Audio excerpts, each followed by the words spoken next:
이게 밥이라고 내놓는 겁니까? 서울 강남 인근 고급 요양병원 일반 병동. 70대 할머니가 식판을 탁 내려놓으며 소리쳤습니다. 국은 미지근하고 반찬은 어제 것처럼 보였어요. 복도 끝에서 그 소리를 들은 사람은 청소부 정연이었습니다. 58세, 이 병원에서 일한 지 4년째였어요. 연희는 걸레를 쥔 채 잠시 멈춰섰죠. 할머니의 항의에 간호조무사가 난처한 표정으로 대답했습니다. 죄송합니다. 다음부터는 더 신경 쓸게요. 하지만 연희는 알고 있었어요. 다음에도 똑같을 거라는 걸요. 같은 시각 병원 5층 VIP 병동. 넓은 병실 안에는 최신형 침대와 가죽 소파가 놓여 있었습니다. 간호사가 은빛 식기에 담긴 따뜻한 식사를 가져왔어요. 잘 익은 생선구이, 갓 지은 밥, 제철 나물. 환자는 리모컨으로 침대 각도를 조절하며 편안히 식사를 시작했죠. 창밖으로는 한강이 내려다 보였습니다. 연희는 VIP 병동 복도를 청소하며 그 모습을 지나쳤어요. 같은 병원, 같은 시간, 전혀 다른 세상이었습니다. 오후 3시, 연희는 잠시 휴식을 위해 지하 휴게실로 내려갔습니다. 낡은 로커에서 보온병을 꺼내 미지근한 보리차를 마셨어요. 핸드폰 화면에 문자가 떠 있었죠. 아버지 중환자실 연장 비용 280만 원 입금 요망. 연희는 숨을 깊이 들이쉬었습니다. 이번 달 급여로는 턱없이 부족했어요. 휴게실 TV에서는 뉴스가 흘러나왔습니다. 국내 한 요양병원, 해외 재단 후원금 수억 원 횡령 의혹. 연희는 화면을 물끄러미 바라봤어요. 그러다 고개를 저으며 자리에서 일어났죠. 내가 상관할 일이 아니야. 그렇게 중얼거리며 다시 청소 도구를 들었습니다. 오후 4시 병원 로비. 갑자기 소란이 일었어요. 정장을 입은 외국인 3명이 병원장과 함께 들어왔습니다. 뒤따라온 직원들이 분주하게 서류를 들고 움직였어요. 헝가리 실버복지재단 관계자분들입니다. 병원 홍보팀장이 큰 소리로 안내했죠. 연희는 로비 한쪽에서 바닥을 닦고 있었습니다. 고개를 들지 않았어요. 하지만 귀는 저절로 그쪽으로 향했죠. 재단 관계자 중 한 명이 병원장에게 뭔가를 물었습니다. 통역사가 옆에서 설명을 시작했어요. 식자재 개선과 간병 인력 확충에 대해 구체적인 집행 내역을 보고받고 싶다고 하십니다. 병원장의 얼굴이 미묘하게 굳었습니다. 네, 물론이죠. 회의실에서 자세히 말씀드리겠습니다. 일행이 엘리베이터 쪽으로 이동했어요. 연희는 다시 걸레질을 시작했습니다. 저녁 6시 중환자실. 연희는 유리창 너머로 아버지를 바라봤습니다. 76세, 뇌졸중으로 쓰러진 지 석 달째였어요. 각종 기계에 연결된 아버지의 모습이 가슴을 짓눌렀죠. 간호사가 나와 조심스럽게 말했습니다. 보호자분, 추가 검사 일정 잡으셔야 할 것 같아요. 연희는 고개를 끄덕였어요. 하지만 속으로는 알고 있었죠.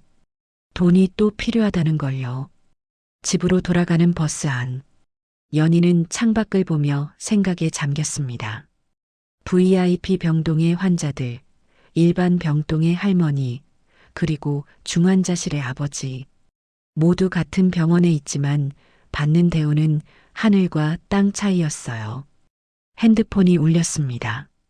병원 인사팀에서 온 문자였어요. 내일 오전 긴급회의 참석 바람 통역 지원건. 연희는 눈을 크게 떴습니다. 통역이라니 무슨 일일까요? 다음 날 아침 회의실.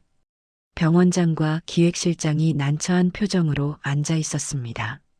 어제 온 헝가리 재단 관계자들과의 계약 회의가 예정되어 있었어요.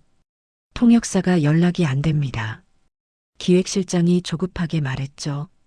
다른 통역사를 급하게 구할 수 있나? 병원장이 물었습니다. 헝가리어 전문 통역사가 많지 않습니다. 시간도 없고요. 바로 그때 문이 열리며 연희가 커피를 들고 들어왔습니다.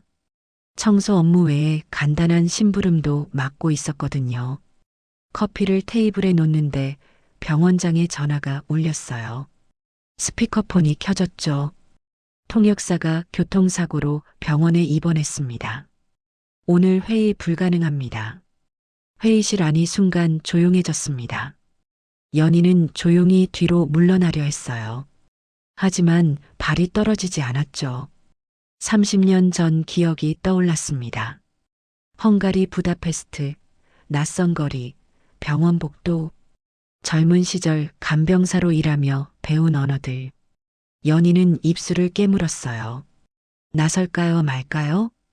병원장이 한숨을 쉬며 말했습니다. 회의를 연기해야겠어. 재단 측에 사과 메일 보내. 그 순간 연희가 조심스럽게 입을 열었습니다. 저기요. 모두가 연희를 돌아봤어요. 제가 헝가리어 할 줄 압니다. 회의실 안이 얼어붙었습니다. 병원장이 미간을 찌푸렸어요. 무슨 청소부가 헝가리어를 한다는 거야? 연희는 손을 꽉 쥐었습니다. 떨렸지만 고개를 들었어요. 30년 전 부다페스트에서 간병사로 일했습니다. 3년 동안 헝가리어를 배웠어요. 기획실장이 의심스러운 눈으로 물었습니다. 30년 전 배운 걸로 지금 통역이 가능하겠어요? 연희는 침착하게 대답했습니다. 시험해 보시면 됩니다. 병원장과 기획실장이 눈을 마주쳤어요. 다른 방법이 없었죠. 오전 10시 대회의실. 헝가리 실버복지재단 관계자 3명이 자리에 앉았습니다. 병원 측 인사들도 긴장한 표정으로 마주 앉았어요. 연희는 회의실 한쪽에 서 있었습니다. 낡은 청소복 대신 급하게 빌린 단정한 블라우스를 입었어요. 그래도 여전히 어색했죠. 재단 대표가 서류를 펼치며 말을 시작했습니다. 헝가리어였어요. 연희는 숨을 깊이 들이쉬었습니다.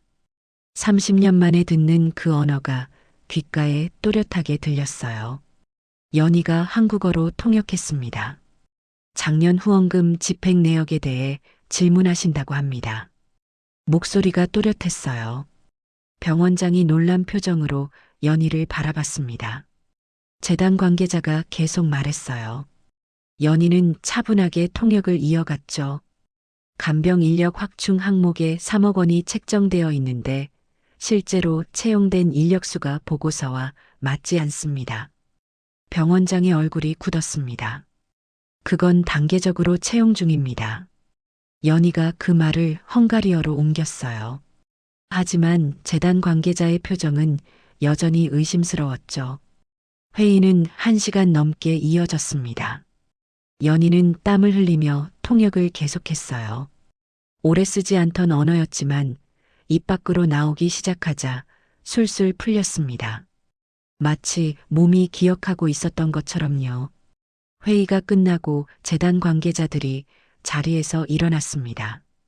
대표가 연희에게 다가왔어요. 헝가리어로 칭찬을 건넸습니다. 연희도 헝가리어로 대답했어요.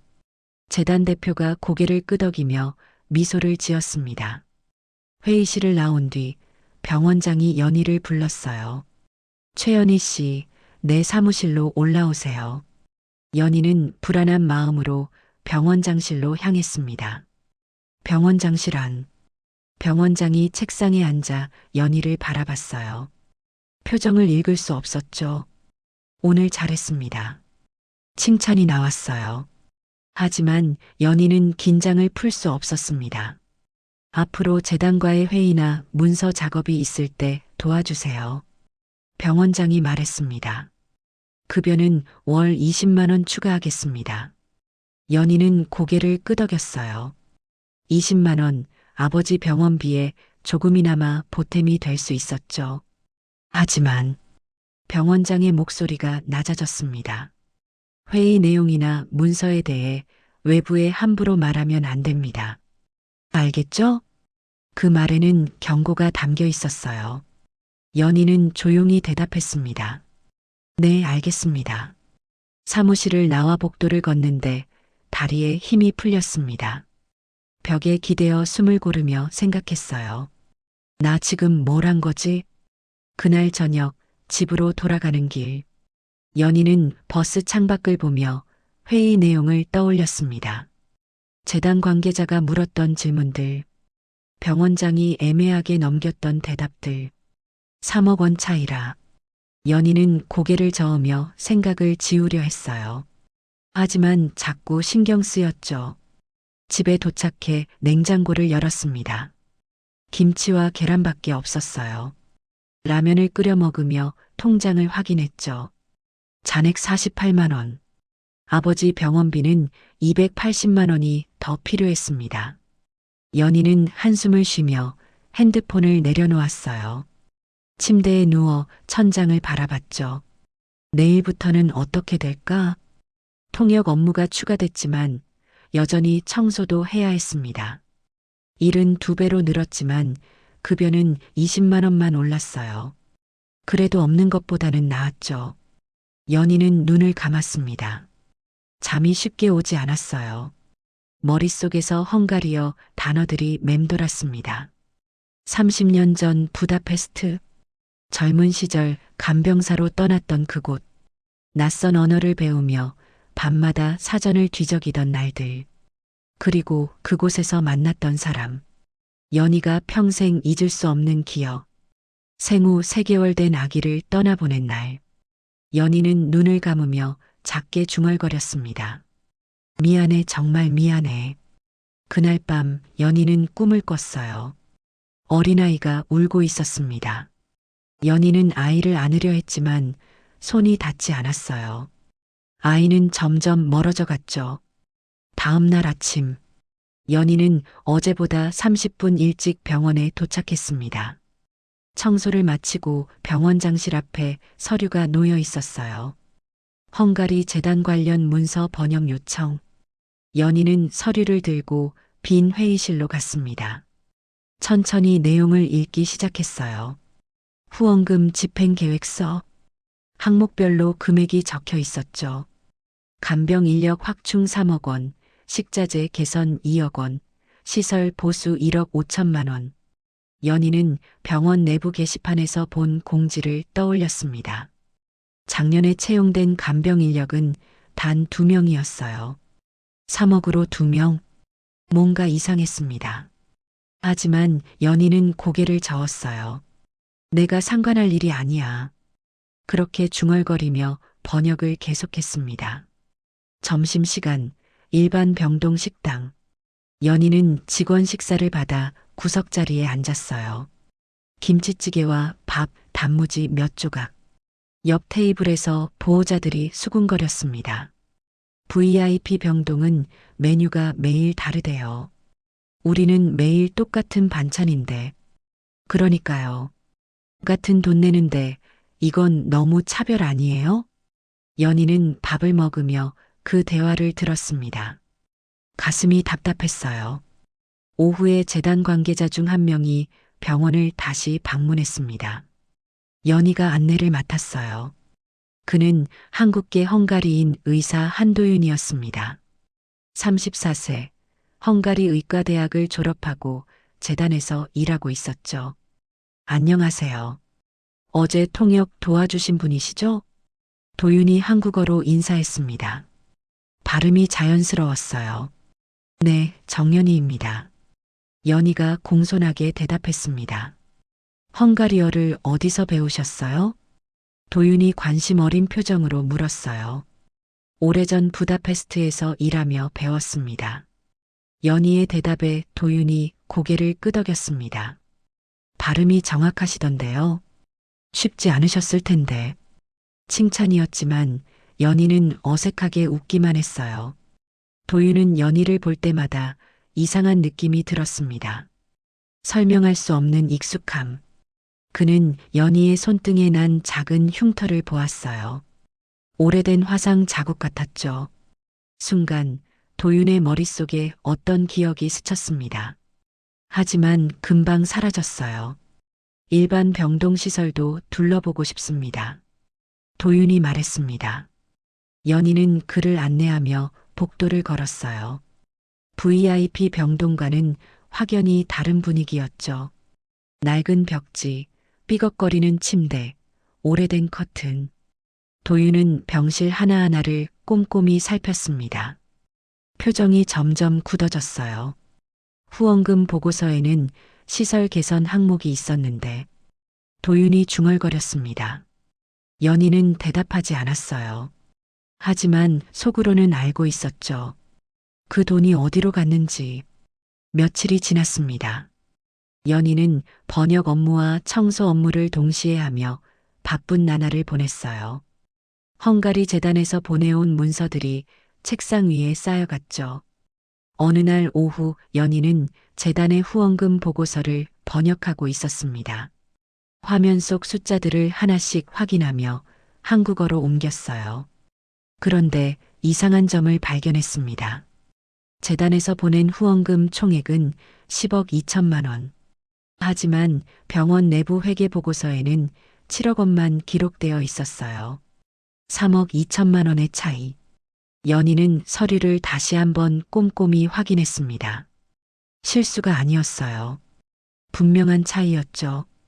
연희는 펜을 놓고 생각에 잠겼습니다. 이게 뭐지? 회계 담당 직원 이서윤이 연희의 책상 옆을 지나가다 멈춰 섰어요. 연희 씨, 무슨 일 있으세요? 표정이 안 좋아 보이는데. 서윤은 29세, 계약직 직원이었습니다. 꼼꼼한 성격으로 회계 업무를 맡고 있었어요. 연희는 잠시 망설이다 조심스럽게 물었습니다. 서윤 씨, 작년 후원금 내역 혹시 아세요? 서윤의 표정이 미묘하게 변했어요. 주변을 둘러보더니 목소리를 낮췄죠. 왜요? 뭐 이상한 거라도 있어요? 연희가 서류를 조용히 보여줬습니다. 서윤은 숫자들을 훑어보더니 눈을 크게 떴어요. 이거 재단 보고서랑 우리 내부 장부랑 금액이 다르네요. 서윤이 작게 중얼거렸습니다. 연희가 고개를 끄덕였어요. 3억이 넘게 차이나요. 두 사람은 잠시 침묵했습니다. 서윤이 조심스럽게 말했어요. 저도 사실 전부터 이상하다고 생각했어요. 뭐가요?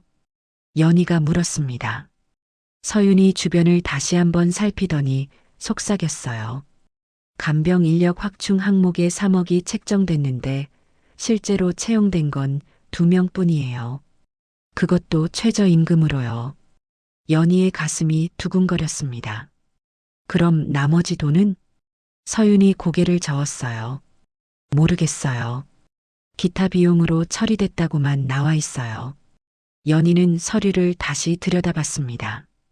기타 비용. 너무 애매한 항목이었죠. 이거 누구한테 말해야 할까요? 연희가 조심스럽게 물었습니다.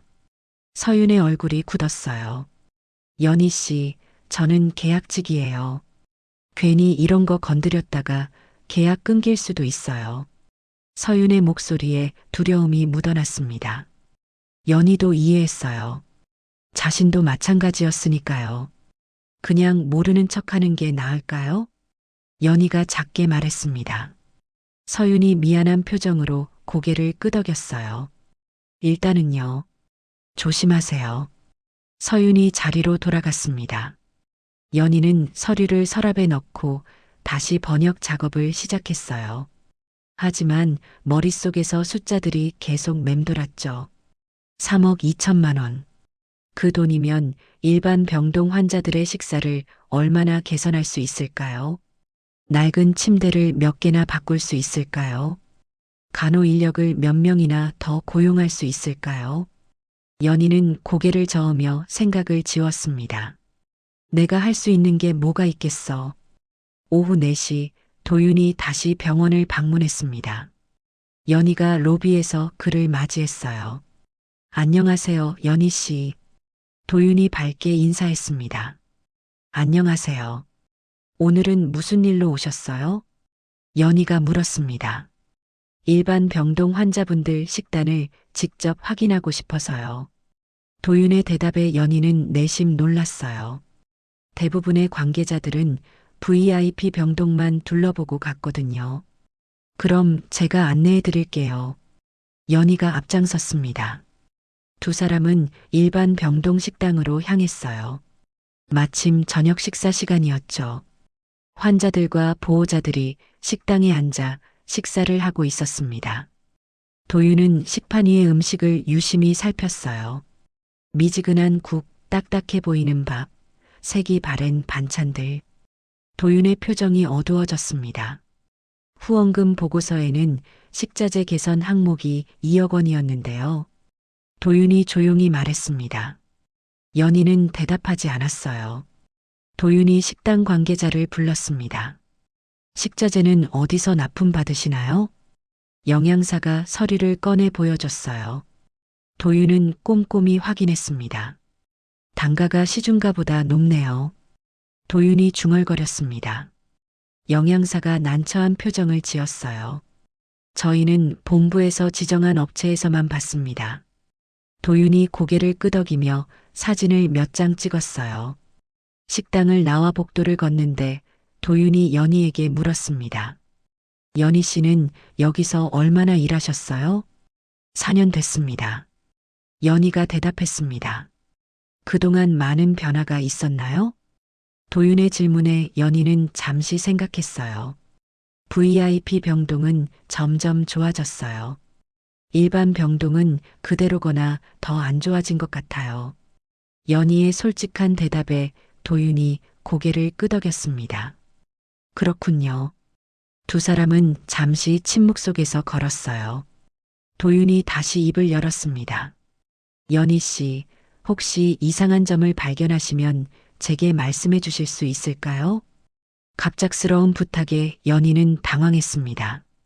제가요? 네. 저는 외부 사람이라 내부 사정을 잘 모릅니다. 연희 씨 같은 분의 도움이 필요해요. 도윤의 눈빛이 진지했습니다. 연희는 고민에 빠졌어요. 말해야 할까요? 말지 말아야 할까요? 아까 서윤이 했던 말이 떠올랐습니다. 괜히 이런 거 건드렸다가 계약 끊길 수도 있어요. 하지만 도윤의 진심 어린 눈빛을 보니 외면하기 어려웠어요. 생각해 볼게요. 연희가 조심스럽게 대답했습니다. 도윤이 명함을 건넸어요. 언제든 연락 주세요. 개인 번호도 적혀 있습니다. 연희는 명함을 받아 주머니에 넣었습니다. 그날 저녁 중환자실. 연희는 유리창 너머로 아버지를 바라봤습니다. 아버지의 상태는 조금씩 나아지고 있었어요.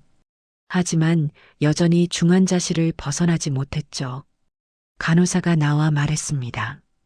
내일 추가 검사 예정이에요. 비용은 180만 원입니다. 연희의 얼굴이 굳었어요. 분할 납부 가능할까요? 간호사가 난처한 표정을 지었습니다. 원칙적으로는 선납이에요. 그래도 한번 여쭤볼게요. 간호사가 들어갔습니다. 연희는 유리창에 손을 대고 아버지를 바라봤어요. 눈물이 핑 돌았습니다. 아버지, 조금만 기다려요. 제가 꼭 돈 마련할게요. 마음속으로 중얼거렸습니다. 집으로 돌아가는 길. 연희는 주머니 속 명함을 만지작거렸어요. 도윤의 말이 계속 떠올랐습니다. 이상한 점을 발견하시면 말씀해 주세요. 3억 원 차이. 그건 분명 이상한 점이었죠. 하지만 말하면 어떻게 될까요? 병원에서 쫓겨날까요? 아버지 병원비는 어떻게 될까요? 연희는 복잡한 마음으로 집에 도착했습니다. 다음 날 아침, 연희는 평소처럼 청소를 시작했어요. 병원장실 복도를 지나가는데 안에서 목소리가 들렸습니다. 재단 쪽에서 자꾸 세부 내역을 요구하는데 어떻게 하지? 병원장의 목소리였습니다. 연희는 걸음을 멈췄어요. 일단 시간을 끌어야 합니다. 감사가 들어오기 전에 정리할 시간이 필요해요. 기획실장의 목소리가 들렸습니다. 연희는 숨을 죽이고 귀를 기울였습니다. 기타 비용 항목을 좀 더 세분화해서 보고하면 어떨까요? 그래, 그렇게 하자. 하지만 너무 구체적으로 쓰면 또 꼬리가 잡힐 수 있어. 두 사람의 대화가 계속 이어졌습니다. 연희는 조용히 그 자리를 떠났어요. 가슴이 두근거렸습니다. 자신이 지금 위험한 것을 듣고 있다는 걸 알았죠. 점심시간 연희는 서윤을 찾아갔습니다. 조용한 계단 구석으로 데려갔어요. 서윤 씨, 아까 병원장실에서 대화를 들었어요. 연희가 작은 목소리로 말했습니다. 서윤의 얼굴이 긴장했어요. 뭐라고 하던가요? 감사 들어오기 전에 서류를 정리한다고요. 기타 비용 항목을 세분화한다고. 연희의 말에 서윤이 한숨을 쉬었습니다. 역시 뭔가 숨기고 있는 거네요. 두 사람은 잠시 말이 없었습니다. 서윤이 조심스럽게 물었어요. 연희 씨, 우리 어떻게 할까요? 연희는 주머니 속 명함을 꺼냈습니다. 한 선생님한테 말하면 어떨까요? 연희의 제안에 서윤이 고민하는 표정을 지었어요. 그분을 믿어도 될까요? 모르겠어요. 하지만 다른 방법이 없는 것 같아요. 연희가 대답했습니다. 서윤이 한참을 생각하더니 고개를 끄덕였어요. 좋아요. 하지만 조심해야 해요. 절대 들키면 안 돼요. 두 사람은 계획을 세우기 시작했습니다. 일단 더 많은 증거가 필요했어요. 재단 보고서와 내부 장부를 대조해야 했죠. 그날 오후 연희는 번역 업무를 하는 척하며 자료를 모으기 시작했습니다. 조심스럽게 서류를 복사했어요. 회계 장부도 몰래 사진으로 찍었죠. 손이 떨렸지만 계속했습니다. 서윤도 회계실에서 내부 자료를 복사했어요. 두 사람은 저녁 무렵 다시 만났습니다. 빈 회의실에 자료를 펼쳐놓고 하나씩 대조했어요. 재단 보고서 간병 인력 확충 3억 원, 내부 장부 간병 인력 2명 채용, 총 비용 3천만 원, 차액 2억 7천만 원, 재단 보고서 식자재 개선 2억 원, 내부 장부 식자재 구입 8천만 원, 차액 1억 2천만 원, 재단 보고서 시설 보수 1억 5천만 원, 내부 장부 시설 보수 5천만 원, 차액 1억 원, 총 5억 원 가까운 금액이 사라졌습니다. 이건 완전히 횡령이에요. 서윤이 떨리는 목소리로 말했습니다. 연희도 충격을 받았어요. 예상은 했지만 이 정도일 줄은 몰랐죠. 이걸 한 선생님한테 보여줘야 할까요? 연희가 물었습니다. 서윤이 고개를 끄덕였어요. 그래야 할 것 같아요. 하지만 안전하게요. 두 사람은 자료를 USB에 담았습니다. 그리고 원본은 다시 제자리에 돌려놓았어요. 저녁 늦게 연희는 도윤에게 문자를 보냈습니다. 선생님, 보여드릴 게 있습니다. 병원 밖에서 만날 수 있을까요? 얼마 지나지 않아 답장이 왔어요. 내일 오후 6시 병원 근처 카페에서 뵙겠습니다. 연희는 핸드폰을 꽉 쥐었습니다. 이제 돌이킬 수 없는 길로 들어서는 것 같았어요. 다음 날 오후 6시 연희는 병원 근처 조용한 카페에 앉아 있었습니다. 도윤이 들어왔어요. 두 사람은 구석자리에 마주 앉았습니다. 무슨 일이신가요? 도윤이 진지한 표정으로 물었습니다. 연희는 USB를 꺼내 테이블 위에 놓았어요. 여기 재단 보고서랑 병원 내부 장부가 들어있어요. 연희의 말에 도윤의 눈빛이 날카로워졌습니다. 확인해 보겠습니다. 도윤이 노트북을 꺼내 USB를 연결했어요. 파일을 하나씩 열어보기 시작했죠. 표정이 점점 굳어갔습니다. 이건 도윤이 숨을 깊이 들이쉬었습니다. 거의 5억 원이 사라졌네요. 연희가 조용히 말했습니다. 도윤이 고개를 끄덕였어요. 기타 비용으로 처리된 항목들이 수상해요. 구체적인 내역이 전혀 없어요. 도윤이 화면을 가리키며 말했습니다. 두 사람은 한참 동안 자료를 함께 검토했어요. 연희 씨, 이걸 어떻게 구하셨어요? 도윤이 조심스럽게 물었습니다. 번역 업무를 하다 보니 재단 자료를 볼 수 있었어요. 내부 장부는 회계팀 직원이 도와줬고요. 연희가 대답했습니다. 위험한 일이셨을 텐데. 도윤이 걱정스러운 표정을 지었어요. 연희가 고개를 저었습니다. 이대로 두면 안 될 것 같았어요. 도윤이 연희를 바라봤습니다. 그녀의 눈빛에서 단단한 결심이 보였어요. 제가 재단 본부에 보고하겠습니다. 공식 감사가 들어가야 할 것 같아요. 도윤이 말했습니다. 그럼 저는 어떻게 되나요? 연희가 불안한 목소리로 물었습니다. 최대한 연희 씨가 드러나지 않도록 하겠습니다. 하지만 도윤이 잠시 말을 멈췄어요. 위험할 수도 있어요. 병원 측에서 내부 고발자를 찾으려 할 겁니다. 연희는 각오하고 있었어요. 괜찮아요. 이미 시작했으니까요. 도윤이 고개를 끄덕였습니다. 감사합니다, 연희 씨. 용기 내주셔서. 두 사람은 카페를 나왔습니다. 연희는 집으로 가는 버스를 타며 생각했어요. 이제 어떻게 될까? 두려웠지만 후회는 없었습니다. 그날 밤 도윤은 헝가리 재단 본부에 긴급 보고서를 보냈습니다. 연희가 준 자료를 첨부했어요.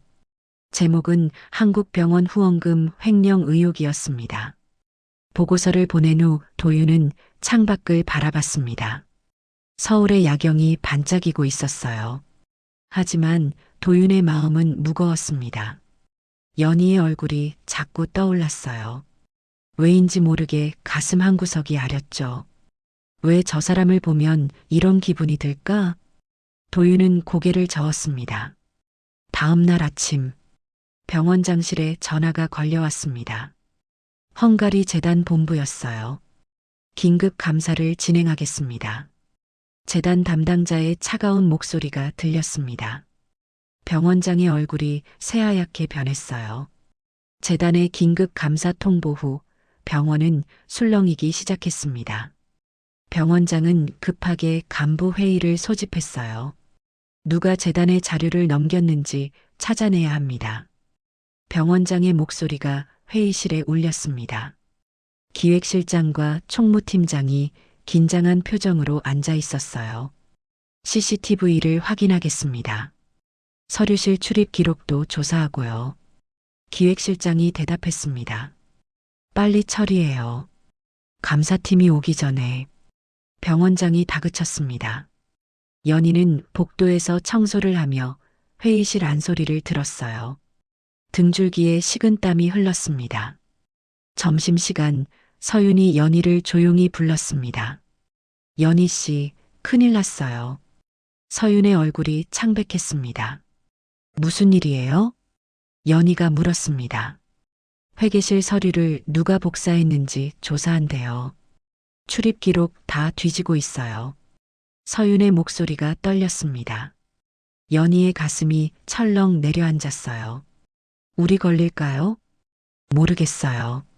최대한 자연스럽게 행동해야 해요. 서윤이 주변을 살피며 말했습니다. 두 사람은 각자 자리로 돌아갔어요. 오후 3시 연희는 병원장실 앞을 지나가다 멈춰 섰습니다. 문틈으로 목소리가 들렸어요. 기록관리실도 확인했습니까? 병원장이 물었습니다. 네, 오래된 서류들이 보관되어 있습니다. 혹시 모르니 정리하는 게 좋을 것 같습니다. 총무팀장이 대답했습니다. 그래요. 불필요한 서류는 모두 폐기하세요. 병원장의 지시가 떨어졌습니다. 연희는 조용히 그 자리를 떠났어요. 기록관리실에 뭐가 있는 걸까? 호기심이 생겼습니다. 저녁 무렵 연희는 도윤에게 문자를 보냈습니다. 기록관리실 서류를 폐기한다고 합니다. 곧 답장이 왔어요. 확인해 볼 수 있나요? 조심하세요. 연희는 결심했습니다. 그날 밤 9시 대부분의 직원들이 퇴근한 후였어요. 연희는 청소 도구를 들고 지하로 내려갔습니다. 기록관리실은 지하 1층 구석에 있었어요. 문은 잠겨 있었습니다. 연희는 총무팀에서 얻은 마스터키를 꺼냈어요. 청소할 때 사용하는 키였죠. 조심스럽게 문을 열었습니다. 삐걱거리는 소리가 복도에 울렸어요. 연희는 숨을 죽이고 안으로 들어갔습니다. 핸드폰 불빛을 켜고 주변을 살폈어요.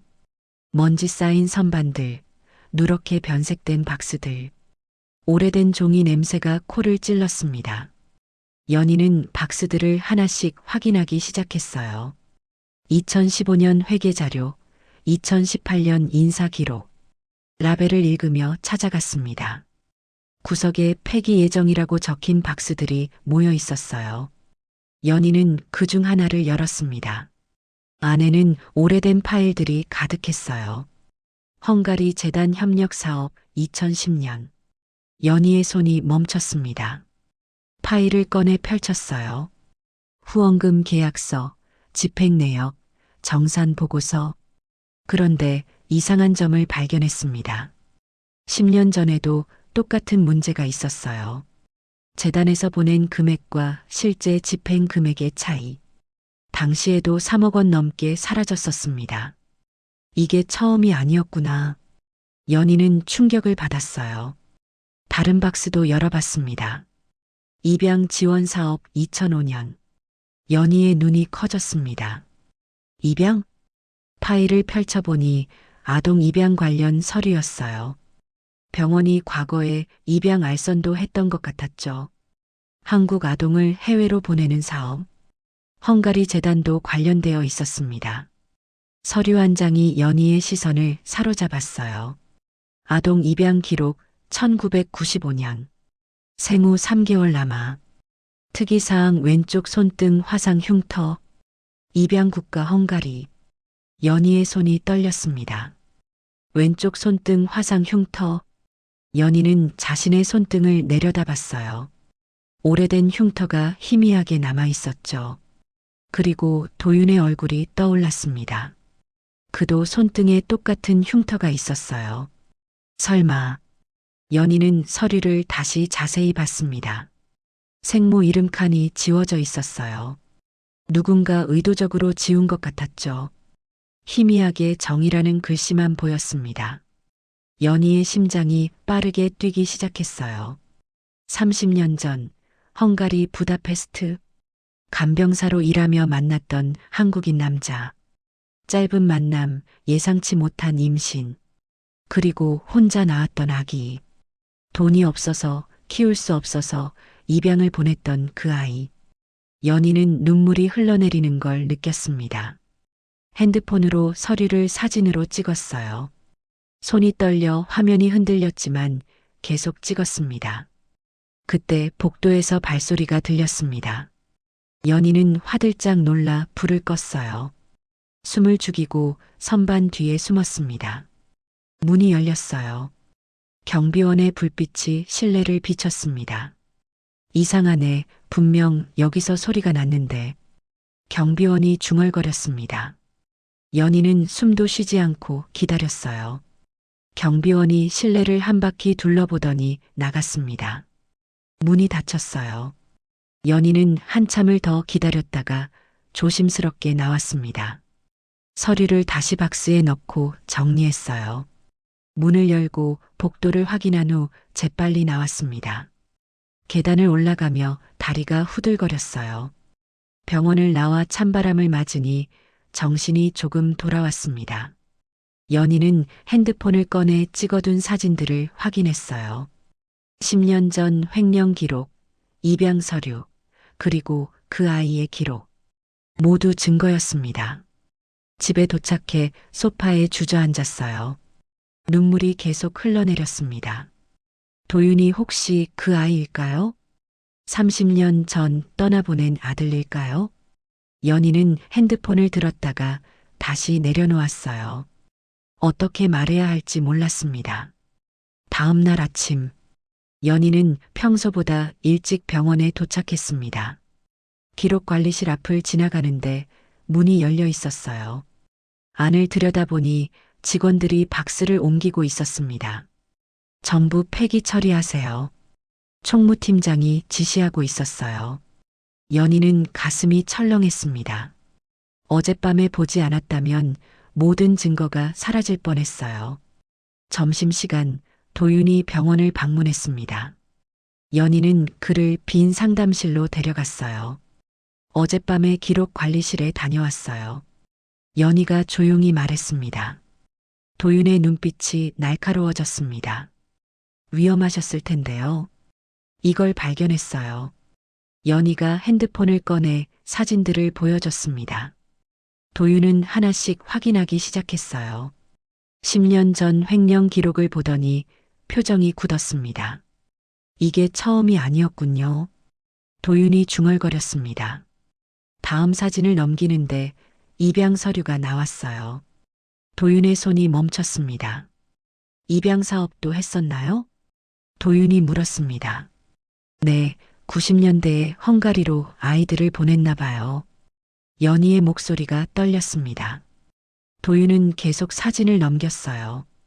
그리고 1995년 입양 기록을 보는 순간 얼어붙었습니다. 생후 3개월 남아 왼쪽 손등 화상 흉터, 입양 국가 헝가리. 도윤은 자신의 손등을 내려다봤습니다. 희미한 흉터가 있었어요.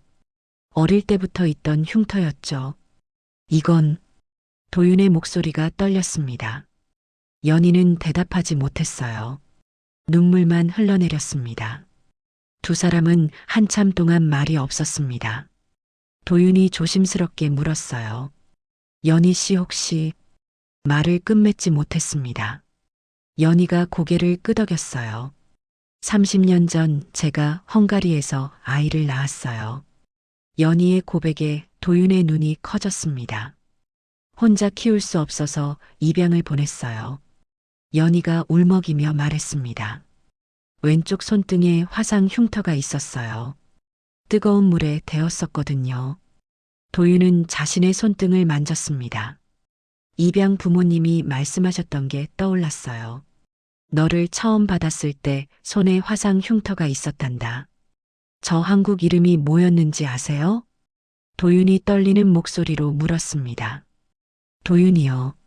한도윤. 연희가 대답했습니다.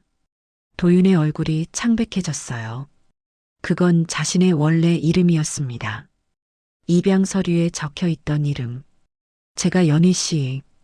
도윤이 말을 잇지 못했습니다. 연희가 눈물을 닦으며 고개를 끄덕였어요. 아들이에요. 제 아들. 상담실 안이 조용해졌습니다. 30년 만에 재회였습니다. 도윤은 의자에 주저앉았어요. 머리가 복잡했습니다. 평생 궁금했던 생모를 만난 순간이었어요. 왜 저를 보냈어요? 도윤이 물었습니다. 목소리에 원망은 없었지만 궁금증이 가득했어요. 연희는 눈물을 흘리며 대답했습니다.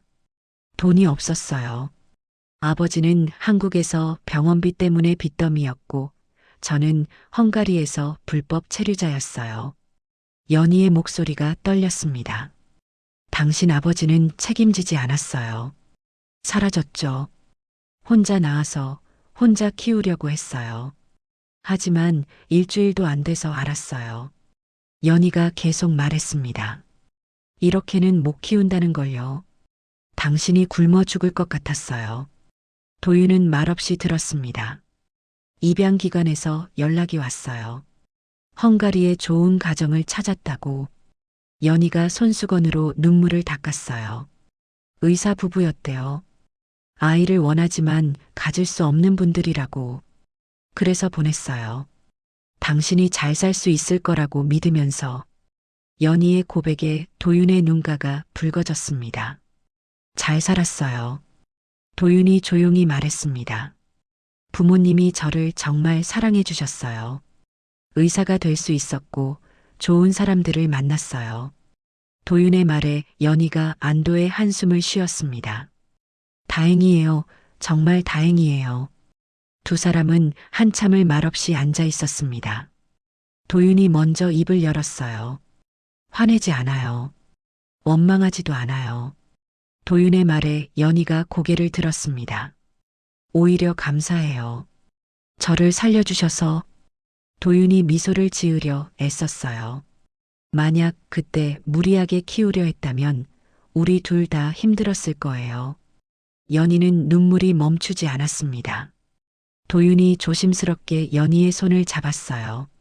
이렇게라도 다시 만나서 다행이에요. 두 사람의 손이 겹쳤습니다.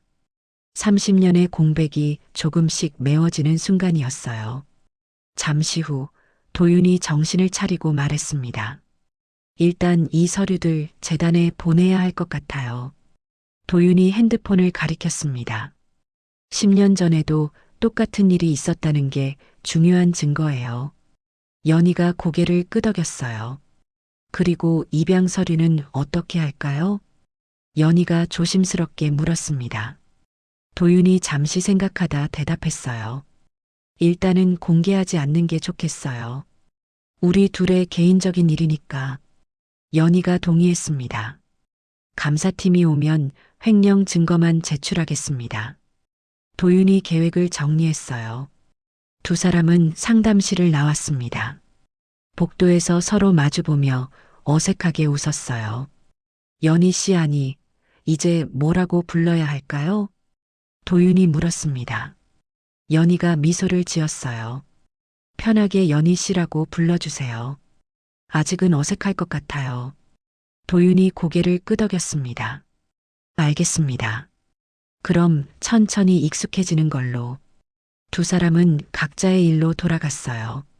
하지만 마음속은 복잡했습니다. 연희는 청소를 하며 계속 도윤을 생각했어요. 내 아들 의사가 됐구나. 건강하게 자랐구나. 기쁨과 죄책감이 동시에 밀려왔습니다. 도윤도 병원을 나서며 생각에 잠겼어요. 생모를 만났다. 그것도 이런 상황에서. 복잡한 감정이 교차했습니다. 그날 저녁 병원장실. 총무팀장이 보고를 올렸습니다. 기록관리실 서류는 모두 폐기했습니다. 병원장이 고개를 끄덕였어요. 잘했어요. 감사팀이 와도 문제없겠군. 네, 깨끗이 정리했습니다. 하지만 그들은 몰랐습니다. 이미 증거는 복사되어 안전한 곳에 보관되어 있다는 거요. 연희의 집. 연희는 침대에 누워 천장을 바라봤습니다. 오늘 하루가 꿈만 같았어요. 아들을 다시 만났습니다. 30년 만에 의사가 된 아들, 건강하게 자란 아들. 연희는 눈물을 흘렸습니다. 이번엔 슬픔이 아니라 안도의 눈물이었어요. 같은 시각 도윤의 숙소. 도윤은 노트북 앞에 앉아 있었습니다. 연희가 보낸 사진들을 정리하고 있었어요. 재단에 보낼 보고서를 작성했습니다. 한국병원 10년간 지속된 횡령 의혹. 증거 자료를 첨부하고 전송 버튼을 눌렀어요. 이제 재단 본부가 움직일 것입니다. 도윤은 창밖을 바라봤습니다. 서울의 야경이 반짝이고 있었어요. 어머니. 도윤이 작게 중얼거렸습니다. 아직은 어색한 호칭이었지만 언젠가는 자연스러워질 거예요. 다음 날 아침, 헝가리 재단 본부에서 긴급 회의가 열렸습니다. 도윤이 보낸 보고서 때문이었어요. 10년 전에도 같은 일이 있었다고? 재단 이사장이 놀란 표정으로 물었습니다. 네, 당시에도 3억 원 이상이 사라졌습니다. 하지만 제대로 조사되지 않았어요. 담당자가 보고했습니다. 즉시 특별감사팀을 파견하세요. 이번엔 철저히 조사합니다. 이사장의 지시가 떨어졌습니다. 일주일 후 감사팀이 한국에 도착했습니다. 5명의 전문가로 구성된 팀이었어요. 병원은 긴장 상태에 들어갔습니다. 병원장은 간부들을 불러 모았어요. 절대 혼선이 없도록 하세요. 준비한 자료만 보여주고요. 하지만 감사팀은 준비된 자료만 보지 않았습니다. 직원들을 개별 면담하기 시작했어요. 내부 고발을 유도했죠. 연희와 서윤은 조심스럽게 지켜봤습니다. 아직 나설 타이밍이 아니었어요. 감사 2일째. 감사팀은 회계장부에서 이상한 점을 발견했습니다. 기타 비용 항목이 너무 많습니다. 구체적인 내역을 보여주세요. 감사팀장이 요구했습니다. 병원 측은 급하게 준비한 세부 내역을 제출했어요. 하지만 감사팀은 만족하지 않았습니다. 영수증과 계약서를 확인하고 싶습니다. 감사는 점점 깊어져 갔습니다. 병원장실은 초긴장 상태였어요. 이대로 가면 들통날 것 같아요. 기획실장이 불안해했습니다. 내부 고발자를 찾아야 해요. 누가 재단에 정보를 넘긴 겁니다. 병원장이 책상을 쳤습니다. 감사 3일째. 도윤이 감사팀과 함께 병원을 방문했습니다. 연희와 복도에서 마주쳤어요. 두 사람은 짧게 눈인사를 나눴습니다. 아무도 그들의 관계를 알지 못했죠. 도윤은 감사팀에게 추가 자료를 건넸습니다. 연희가 찍어둔 10년 전 횡령 기록이었어요. 이건 어디서 구한 겁니까? 감사팀장이 놀라며 물었습니다. 제보를 받았습니다. 익명으로요. 도윤이 대답했습니다. 감사팀은 새로운 증거를 분석하기 시작했어요. 10년 전 기록과 현재 기록을 대조했죠. 패턴이 똑같았습니다. 이건 조직적인 횡령이에요.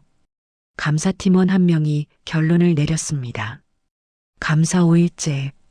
감사팀은 병원장과 간부들을 불러 모았습니다. 심각한 문제를 발견했습니다.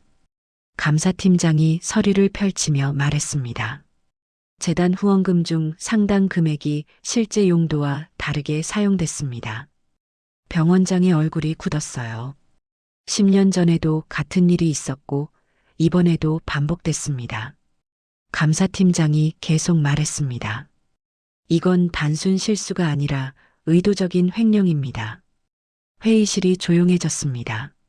저희는 이 내용을 재단 본부에 보고하겠습니다. 그리고 한국 관련 기관에도 통보할 예정입니다. 감사팀장의 선언에 병원장이 변명을 시작했어요. 오해가 있는 것 같습니다. 회계 처리 방식의 차이일 뿐. 하지만 감사팀은 듣지 않았습니다. 증거가 명확했으니까요.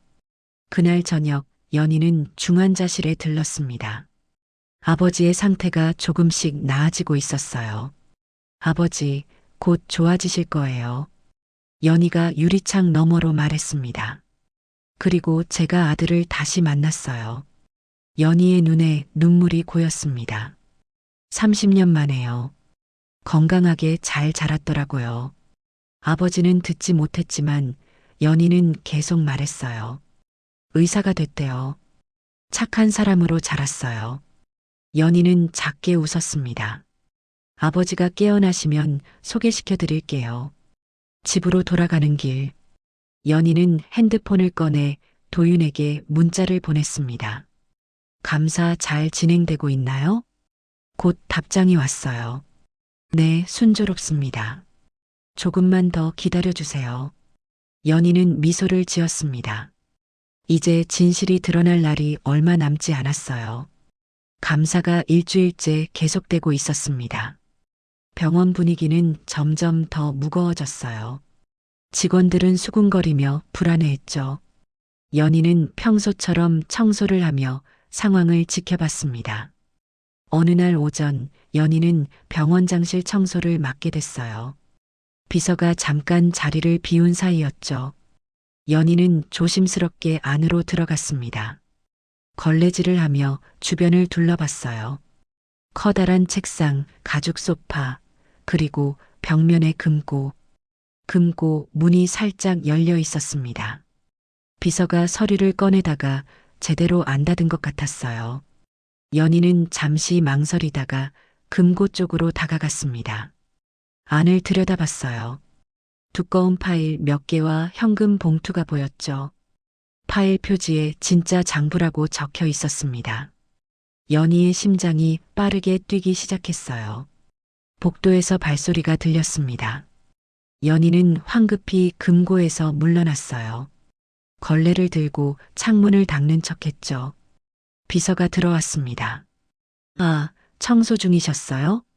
비서가 금고 쪽을 확인하더니 문을 닫았습니다. 버튼을 눌러 잠그는 소리가 났어요. 삐삐삐빅. 4번의 소리였습니다. 비서가 중얼거렸어요. 061이 잊어버리면 안 되는데. 연희는 귀를 쫑긋 세웠습니다. 061이 금고 비밀번호였어요. 비서가 서류를 챙겨 나갔습니다. 연희도 청소를 마치고 나왔어요. 복도를 걸으며 숫자를 되뇌었죠. 061이 6월 12일? 아니면 다른 의미일까요? 연희는 고민했습니다. 점심시간 서윤을 만났어요. 조용한 곳으로 데려가 속삭였습니다. 금고 비밀번호를 알아냈어요. 연희의 말에 서윤의 눈이 커졌습니다. 정말요? 어떻게요? 우연히 들었어요. 061이에요. 연희가 대답했습니다. 서윤이 주변을 살피며 물었어요. 그럼 열어볼 건가요? 연희는 망설였습니다.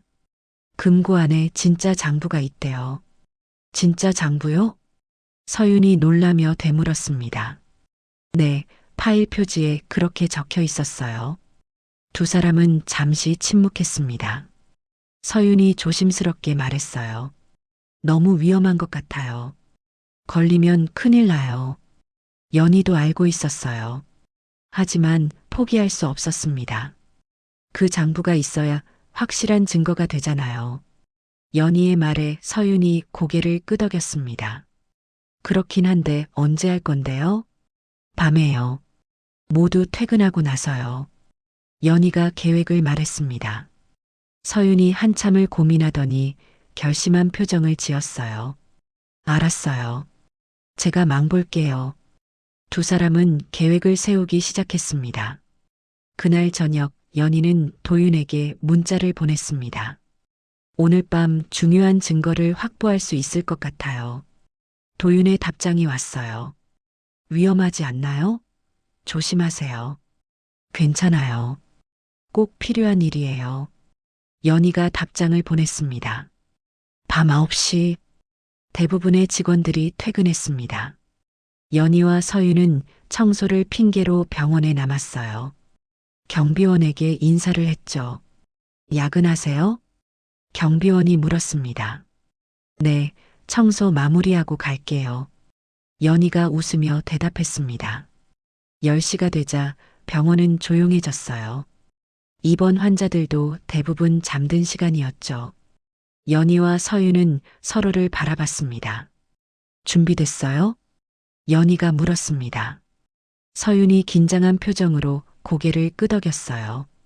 두 사람은 3층 병원장실로 향했습니다. 서윤은 복도 끝에서 망을 봤어요. 연희는 마스터키로 병원장실 문을 열었습니다. 삐걱거리는 소리가 유난히 크게 들렸어요. 안으로 들어가 문을 닫았습니다. 핸드폰 불빛만 켜고 금고로 다가갔어요. 손이 떨렸습니다. 숨을 깊이 들이쉬고 버튼을 눌렀어요. 061이 삐삐삐빅. 잠시 침묵이 흘렀습니다. 그리고 찰칵 소리와 함께 금고 문이 열렸어요. 연희는 안도의 한숨을 쉬었습니다. 금고 안을 들여다봤어요. 현금 봉투, 그리고 두꺼운 파일들. 진짜 장부라고 적힌 파일을 꺼냈습니다. 펼쳐보니 숫자들이 빼곡하게 적혀 있었어요. 재단 후원금 입금 내역, 실제 지출 내역, 차액 처리. 모든 게 자세히 기록되어 있었죠. 차액은 병원장과 간부들의 개인 계좌로 들어갔습니다. 연희는 핸드폰으로 재빨리 사진을 찍기 시작했어요.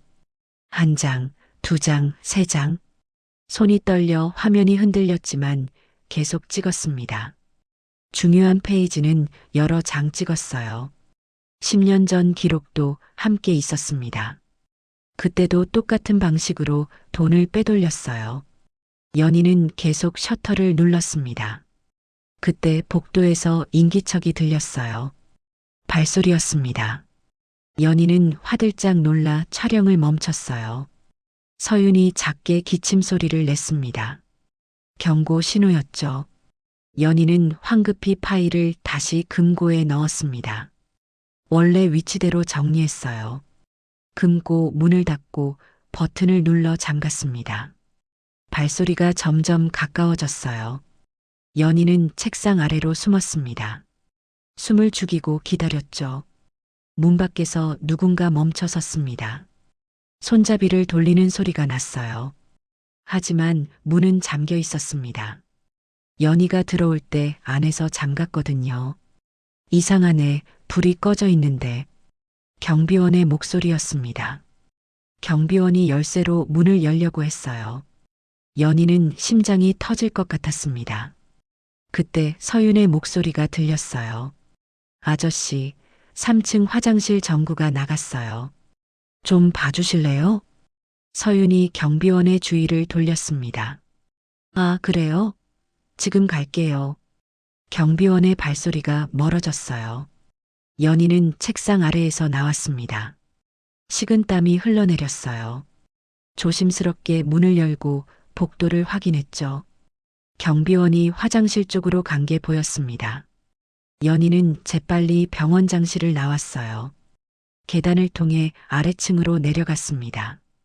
1층 휴게실에서 서윤과 만났어요. 성공했어요? 서윤이 숨을 헐떡이며 물었습니다. 네, 다 찍었어요. 연희가 핸드폰을 보여줬습니다. 사진이 30장 넘게 저장되어 있었어요. 서윤이 안도의 한숨을 쉬었습니다.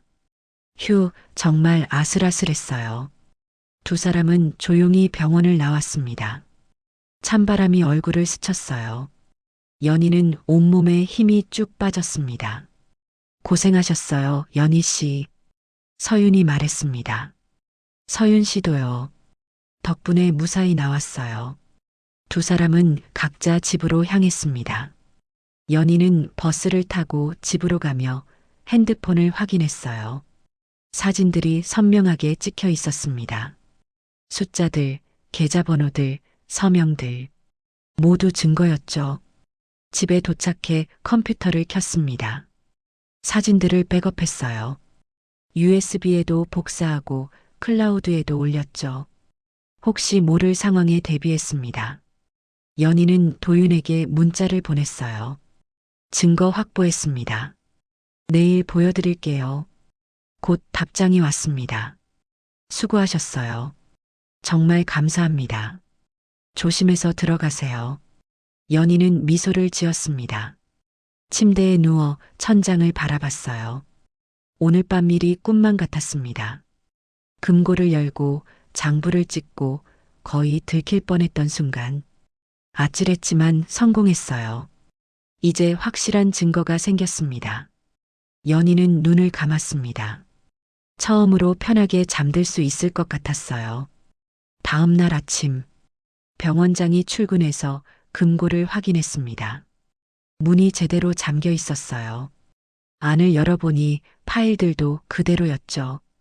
병원장은 안도했습니다. 하지만 알지 못했어요. 이미 모든 게 복사됐다는 걸요. 오후에 도윤이 병원을 방문했습니다.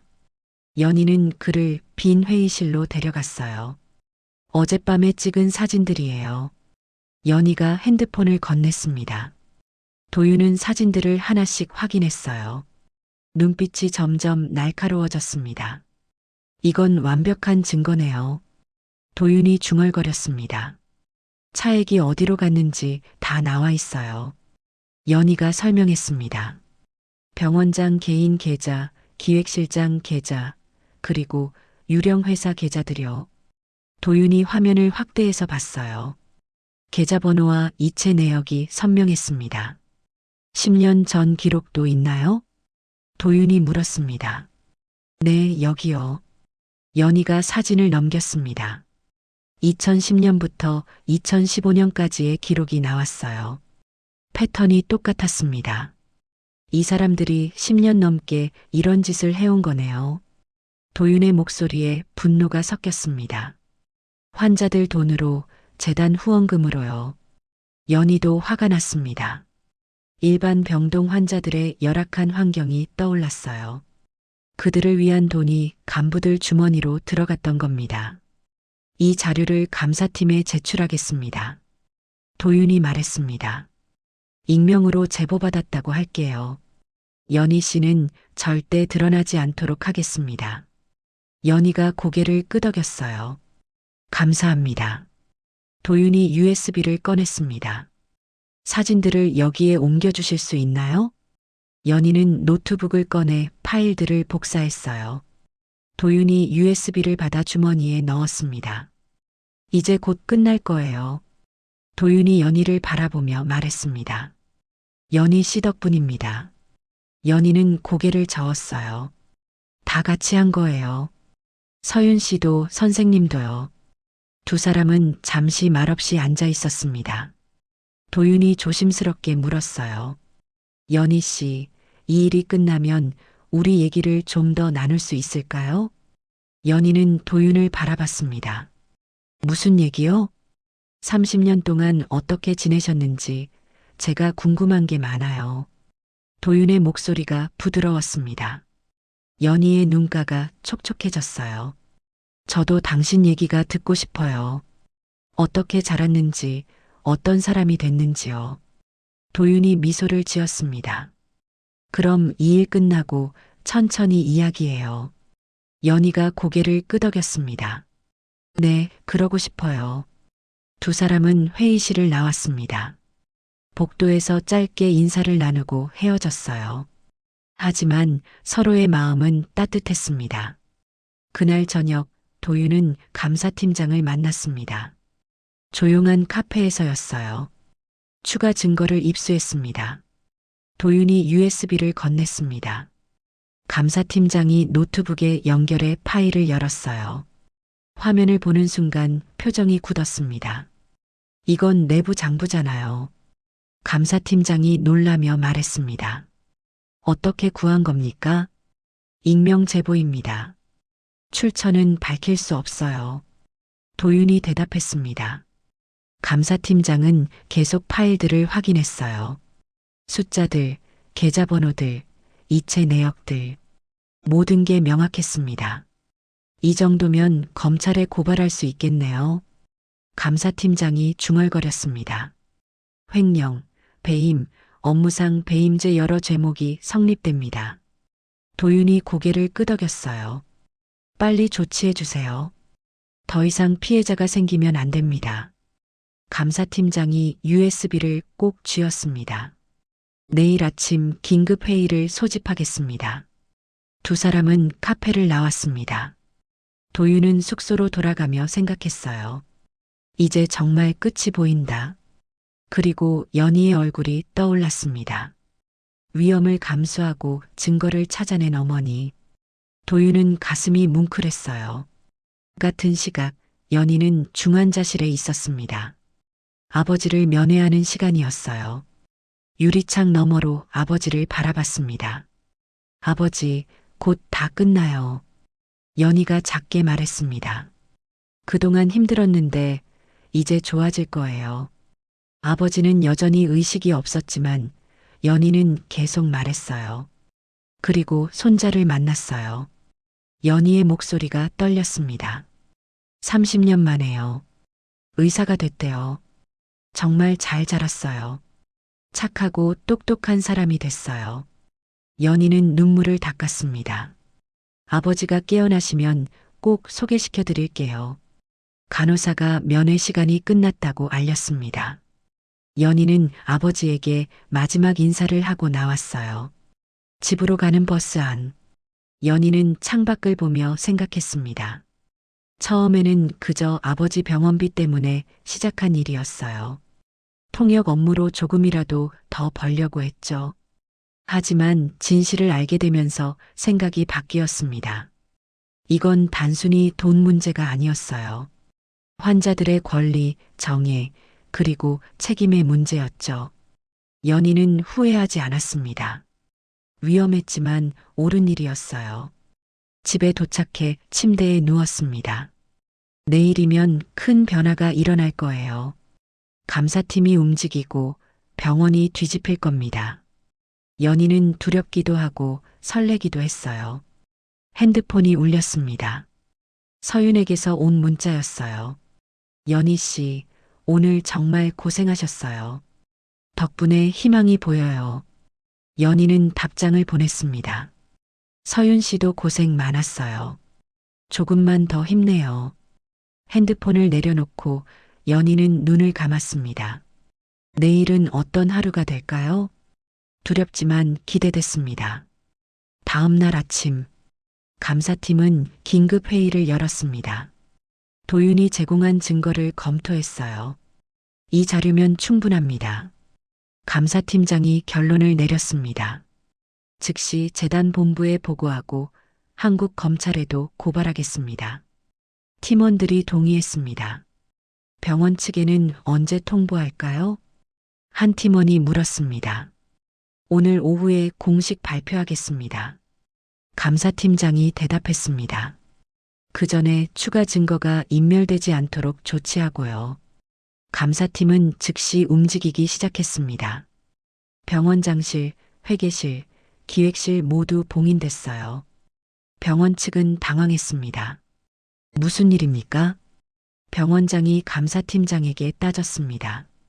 중대한 횡령 증거를 확보했습니다. 감사팀장이 차갑게 대답했습니다. 오후 2시에 공식 발표가 있을 예정이니 대기하시기 바랍니다. 병원장의 얼굴이 새하얗게 변했어요. 연희는 복도에서 그 광경을 지켜봤습니다. 드디어 시작됐어요. 진실이 드러나는 순간이었습니다. 서윤과 눈이 마주쳤어요. 서로 고개를 끄덕이며 격려했죠. 오후 2시가 다가왔습니다. 병원은 긴장감으로 가득했어요. 대회의실에 감사팀, 병원 간부들, 그리고 재단 관계자들이 모였습니다. 연희와 서윤은 복도에서 숨죽이며 기다렸어요. 회의실 문이 열렸습니다. 감사팀장이 나와 공식 발표를 시작했어요. 헝가리 재단은 한국병원의 중대한 횡령 사실을 확인했습니다. 감사팀장의 목소리가 복도에 울려 퍼졌습니다. 10년 이상 지속된 조직적 범죄로 판단되며 관련자들에 대한 법적 조치가 진행될 것입니다. 병원이 술렁이기 시작했습니다. 연희는 벽에 기대어 안도의 한숨을 쉬었어요. 드디어 끝났습니다. 감사팀의 공식 발표 후 병원은 혼란에 빠졌습니다. 기자들이 몰려들었어요. 카메라 플래시가 터졌고 질문이 쏟아졌죠. 병원장과 간부들은 기자들을 피해 도망치듯 사라졌습니다. 연희는 복도 구석에서 그 모습을 지켜봤어요. 30년 동안 쌓인 거짓이 무너지는 순간이었습니다. 서윤이 다가왔습니다. 연희 씨, 우리가 해냈어요. 서윤의 목소리가 떨렸습니다. 연희가 서윤의 손을 잡았어요. 고생 많았어요, 서윤 씨. 두 사람은 눈물을 글썽였습니다. 오후 4시 재단은 긴급 기자회견을 열었습니다. 헝가리 재단 이사장이 직접 참석했어요. 도윤도 함께였죠. 헝가리 실버복지재단은 한국 병원과의 모든 협력을 중단합니다. 이사장의 목소리가 단호했습니다. 그동안 후원한 금액 중 횡령된 부분에 대해서는 법적 조치를 진행하겠습니다. 기자들이 질문을 쏟아냈어요. 횡령 규모가 얼마나 됩니까? 한 기자가 물었습니다. 10년간 약 50억 원으로 추정됩니다. 도윤이 대답했습니다. 회견장이 술렁였어요. 환자들은 어떻게 됩니까? 다른 기자가 물었습니다.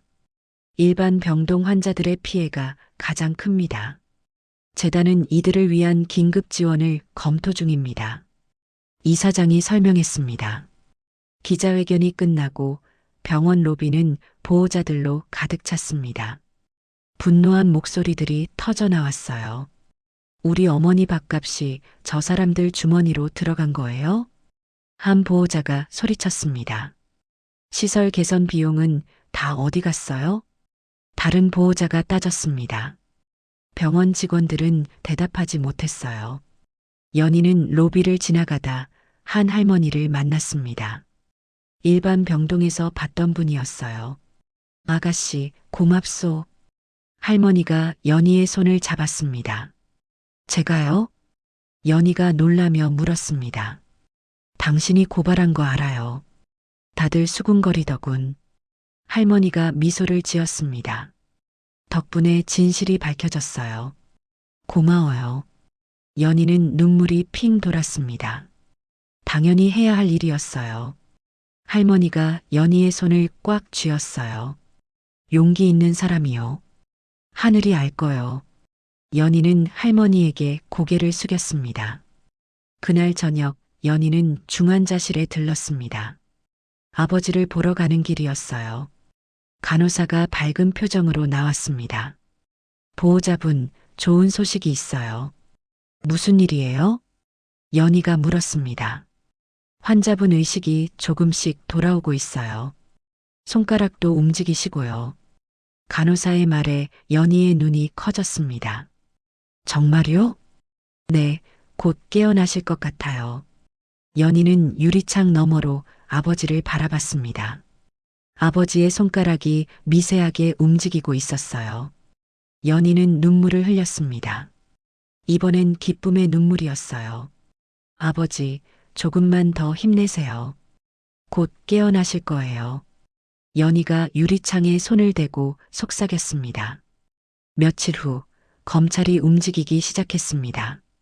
병원장과 기획실장이 소환됐어요. 회계 담당자들도 조사를 받았죠. 병원은 임시관리 체제로 전환됐습니다. 재단에서 파견한 관리팀이 운영을 맡았어요. 도윤도 그중 한 명이었습니다.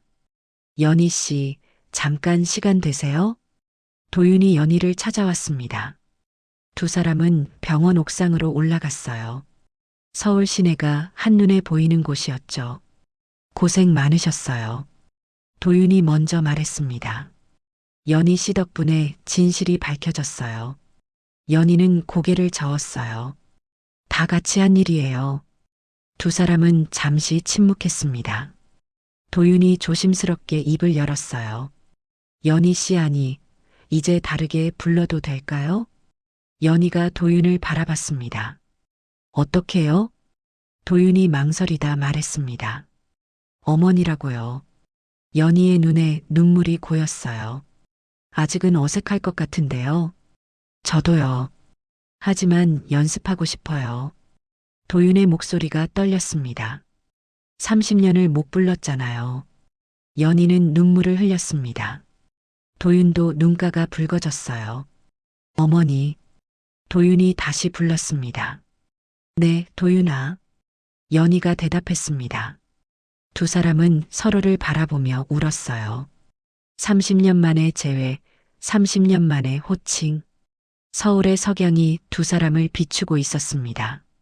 한참 후 두 사람은 벤치에 앉았어요. 도윤이 입을 열었습니다. 제 양부모님 얘기해드려도 될까요? 물론이에요. 듣고 싶어요. 연희가 대답했습니다. 정말 좋은 분들이셨어요. 도윤이 미소를 지었습니다. 아버지는 소아과 의사셨고 어머니는 간호사셨어요. 저를 정말 친자식처럼 키워주셨죠.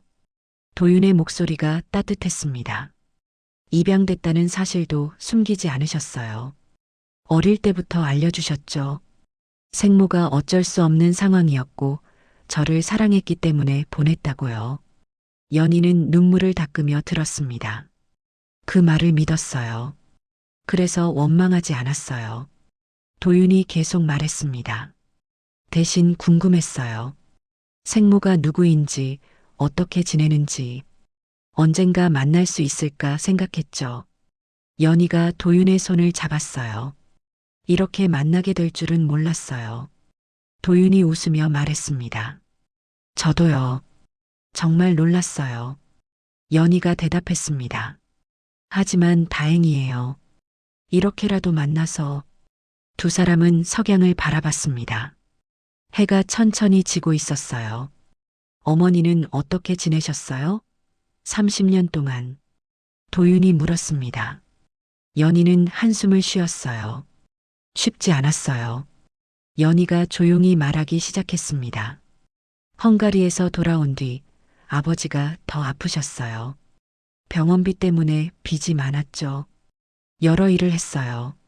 식당, 공장, 청소. 연희의 목소리가 낮아졌습니다. 당신을 보낸 게 맞는 선택이었는지 매일 고민했어요. 밤마다 울었죠. 미안하다고, 용서해달라고. 도윤은 연희의 손을 꽉 잡았습니다. 하지만 후회하지 않았어요. 연희가 고개를 들었습니다. 당신이 좋은 가정에서 잘 자랄 거라고 믿었으니까요. 그 믿음으로 버텼어요. 도윤의 눈에서 눈물이 흘러내렸습니다. 어머니, 괜찮아요. 이제 다 괜찮아요. 연희가 도윤의 눈물을 닦아줬습니다. 당신을 다시 만났잖아요. 두 사람은 서로를 꼭 안았습니다. 30년의 아픔이 조금씩 치유되는 순간이었어요. 다음 날 병원에서 공청회가 열렸습니다. 환자 보호자들과 직원들이 모였어요. 재단 관리팀이 앞으로의 운영 방침을 설명했죠. 일반 병동과 VIP 병동의 차별을 없애겠습니다. 관리팀장이 발표했습니다. 식단, 시설, 의료 서비스 모두 공평하게 제공하겠습니다. 보호자들이 박수를 쳤어요. 횡령된 금액은 최대한 횟수의 환자들을 위해 사용하겠습니다. 관리팀장이 계속 말했습니다. 시설 개선, 인력 충원, 식자재 개선에 투자하겠습니다. 연희는 뒤쪽에 앉아 그 모습을 지켜봤습니다. 변화가 시작되고 있었어요. 공청회가 끝나고 도윤이 연희를 찾았습니다. 어머니, 제안이 하나 있어요. 무슨 제안이요? 연희가 물었습니다. 병원 환자 지원팀에서 일하지 않으시겠어요? 도윤이 말했습니다. 어머니의 헝가리어 능력과 경험이 필요해요. 재단과의 소통, 환자 상담, 교육 프로그램 운영 등이요. 연희는 놀랐어요. 제가요? 네, 어머니가 가장 적합한 분이에요. 도윤이 미소를 지었습니다. 그리고 더 이상 청소만 하시는 건 아까워요. 연희는 잠시 고민했습니다. 할 수 있을까요? 물론이에요. 저도 도와드릴게요. 도윤이 격려했습니다. 연희가 고개를 끄덕였어요. 좋아요. 해볼게요. 일주일 후 연희는 새로운 직책으로 일하기 시작했습니다. 환자 지원 담당. 작은 사무실이 배정됐어요. 책상, 컴퓨터, 그리고 명함. 연희는 명함을 들여다봤습니다. 정연희 환자 지원 담당. 감회가 새로웠어요. 첫 업무는 일반 병동 환자들과의 상담이었습니다. 불편 사항을 듣고 개선 방안을 찾는 일이었어요. 연희는 병실을 하나씩 돌며 환자들과 이야기를 나눴습니다. 할머니, 식사는 괜찮으세요? 요즘은 좀 나아졌어요. 예전보단 훨씬 맛있어요. 할머니가 웃으며 대답했습니다. 불편한 점 있으시면 언제든 말씀하세요. 연희가 따뜻하게 말했습니다. 환자들은 연희를 반갑게 맞았어요. 청소할 때부터 알던 사람이었으니까요. 아가씨, 승진했다면서요? 축하해요. 한 환자가 말했습니다. 감사합니다.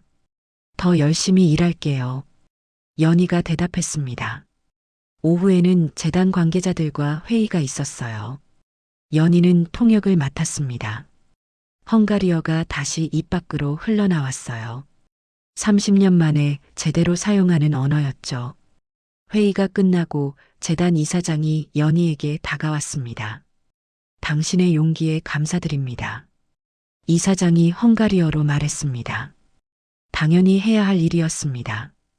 연희가 헝가리어로 대답했습니다.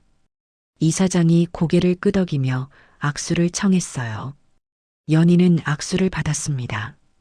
퇴근 시간, 연희는 중환자실로 향했습니다. 매일 들르는 곳이었어요.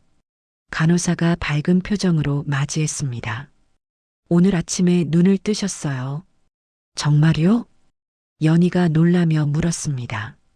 네, 잠깐이었지만 의식이 돌아오셨어요. 연희는 급하게 유리창으로 다가갔습니다. 아버지가 누워 계셨어요. 눈은 감고 있었지만 얼굴에 생기가 돌았습니다. 아버지, 저예요. 연희예요. 연희가 유리창에 손을 대고 말했습니다. 아버지의 눈꺼풀이 미세하게 떨렸어요. 아버지, 좋은 소식이 많아요. 연희가 계속 말했습니다. 병원 문제가 다 해결됐어요. 그리고 연희는 잠시 망설이다 말했습니다. 도윤이를 만났어요. 제 아들이요. 아버지의 손가락이 움직였습니다. 건강하게 잘 자랐어요. 의사가 됐대요. 연희의 목소리가 떨렸습니다.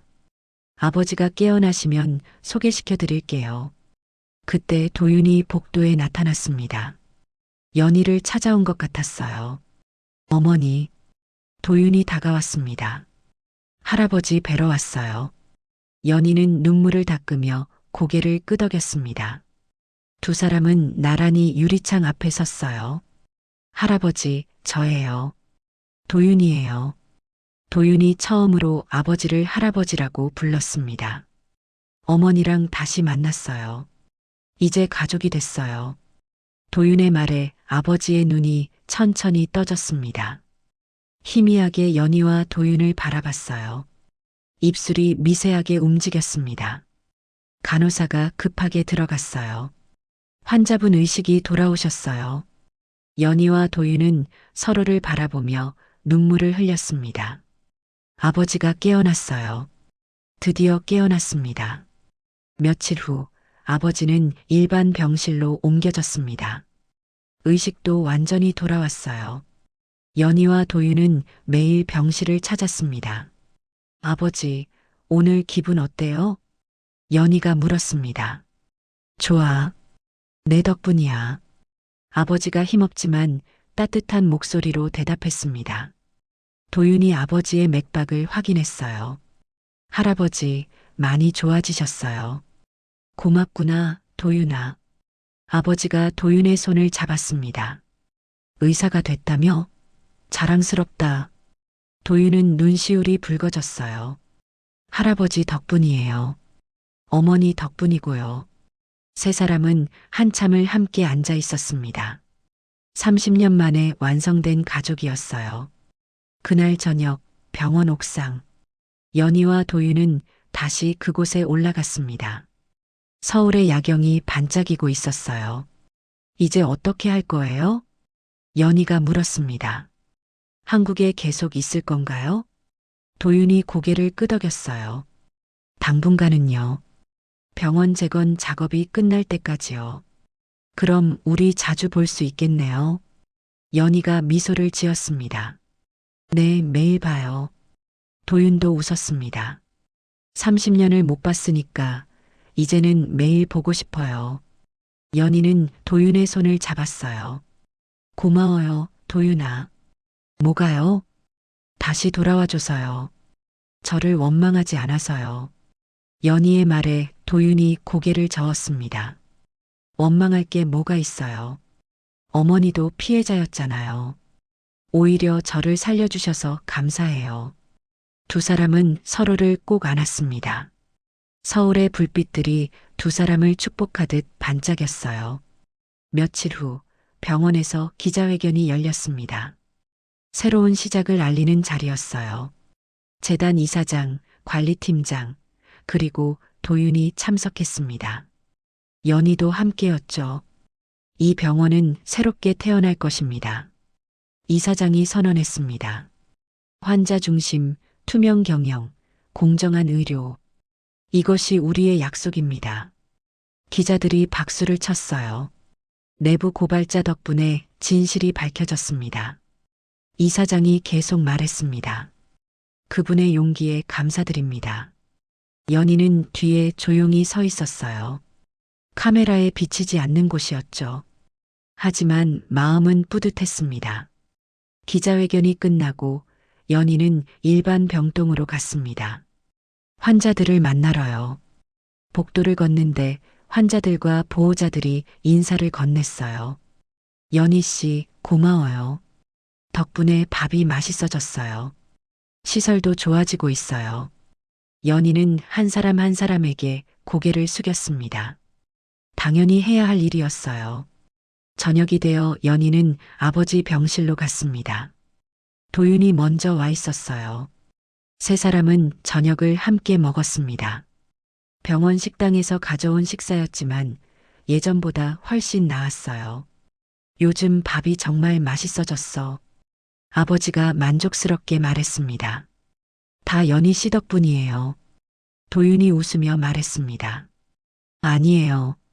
다 같이 한 거예요. 연희가 겸손하게 대답했습니다. 식사를 마치고 세 사람은 창밖을 바라봤어요. 밤하늘에 별이 반짝이고 있었습니다. 이제야 살 것 같구나. 아버지가 중얼거렸습니다. 네, 이제 다 괜찮아질 거예요.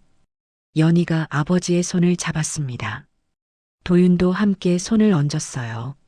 세 사람의 손이 겹쳤습니다. 가족의 온기가 전해졌어요. 30년의 시간이 흘렀지만 이제는 함께였습니다.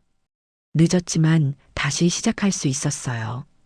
밤하늘의 별처럼 희망이 빛나고 있었습니다. 3개월 후 병원은 완전히 달라져 있었습니다. 일반 병동에 새 침대와 커튼이 설치됐어요. 식당 메뉴도 다양해졌죠. 환자들의 얼굴에 웃음이 돌아왔습니다. 연희는 환자 지원팀장으로 승진했어요. 작은 팀이지만 서윤과 함께 일했습니다. 연희 씨, 이번 달 만족도 조사 결과 나왔어요. 서윤이 서류를 건넸습니다. 90% 이상이 개선됐다고 답했어요. 연희가 미소를 지었어요. 다들 고생한 보람이 있네요. 그날 오후 도윤이 사무실로 찾아왔습니다. 어머니, 잠깐 시간 돼요? 그럼 무슨 일인데? 연희가 물었습니다. 할아버지 퇴원 날짜가 정해졌어요. 다음 주 금요일이요.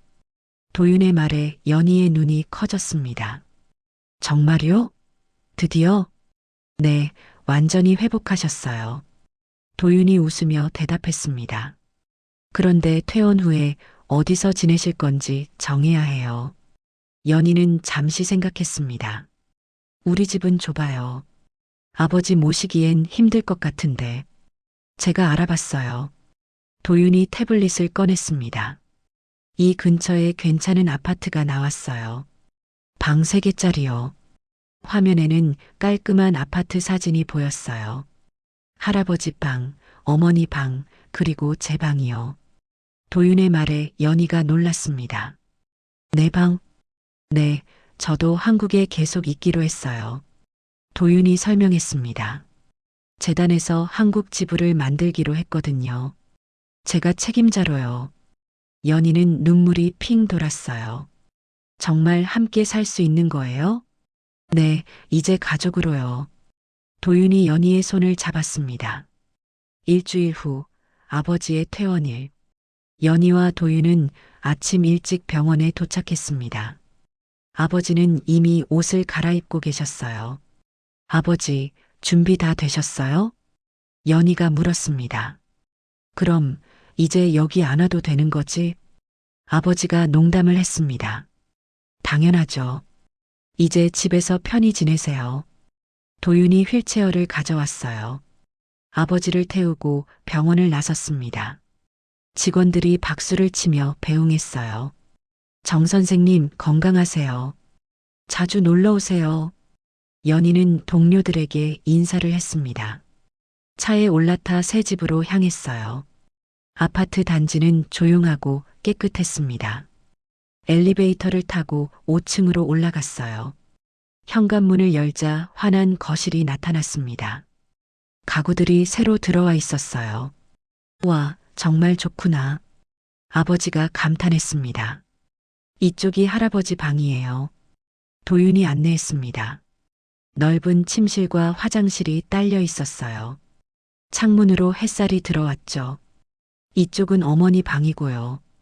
도윤이 연희를 데려갔습니다. 작지만 아늑한 방이었어요. 그리고 제 방은 여기요. 도윤의 방에는 책상과 책장이 있었습니다.